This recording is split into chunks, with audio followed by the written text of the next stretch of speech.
ठरलं तर मग या मालिकेतील पूर्णा आजीची भूमिका साकारणाऱ्या ज्येष्ठ अभिनेत्री ज्योती चांदेकर यांचं वयाच्या 69व्या वर्षी निधन झालंय।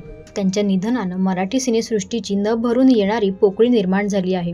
तसेच अनेक कलाकारांनी सोशल मीडियावर पोस्ट करत आणि त्यांच्या आठवणी सांगत त्यांना श्रद्धांजली वाहिली आहे। तसेच ठरलं तर मग या मालिकेच्या निर्मात्या सुचित्रा बांदेकर, सोहम बांदेकर आणि आदेश बांदेकर यांनी देखील भावनिक पोस्ट शेअर करत दुःख व्यक्त केलंय। सुचित्रा बांदेकर म्हणाल्या, ज्योतिताई की पूर्णा आजी, काय म्हणू तुम्हाला, मला तुम्ही नेहमीच मायेनं भेटलात। सेटवरचं हसरं व्यक्तिमत्व म्हणजे तुम्ही आणि तरुणही। 10 तारखेला मला म्हणालात 5 दिवसात पुण्याला जाऊन मी परत येते। नेहमी शब्द पाळणाऱ्या यावेळी शब्द पाळला नाहीत। खूप प्रेमताई।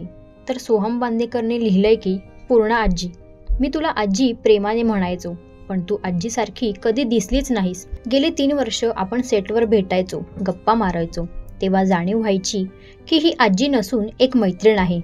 खूप पॉझिटिव्ह आणि फॉरवर्ड थिंकिंग तरुणी माझ्या माहितीतली तूच। खूप शिकलो, तुझा क्लोज बघायला थांबायचो, तुझ्याकडून काम शिकायचं राहूनच गेलं, पण तुझ्यासारखं बिनधास्त आणि सकारात्मक जगायला नक्कीच शिकीन। ठरलं तर मग। याचसह आदेश बांदेकर त्यांच्या भावना व्यक्त करत म्हणाले की ठरलं तर मगच्या सेटवरच्या तुमच्या गप्पा नेहमी सोहमकडून ऐकायचो। आजी आणि नातू हे आपुलकीचं नातं आणि तुम्हा दोघांचा जिव्हाळ्याचा संवाद म्हणजे सोहमला आणि सोहम प्रोडक्शन्सला मिळालेला आशीर्वाद आहे, जो कायम स्मरणात राहील। ज्योतिताई, आपल्या कुटुंबाला सदैव तुमची उणीव भासत राहील, असं लिहित बांदेकर कुटुंबाने ज्योती चांदेकर यांच्या आठवणी सांगितल्या आणि त्यांना श्रद्धांजली वाहिली आहे।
मराठी मनोरंजन सृष्टीमधील मालिका, चित्रपट, नाटक तसेच कलाकारांबद्दलच्या नवीन अपडेट्स जाणून घेण्यासाठी नक्की सबस्क्राईब करा इट्स मज्जा मराठी या आपल्या नवीन यूट्यूब चॅनलला।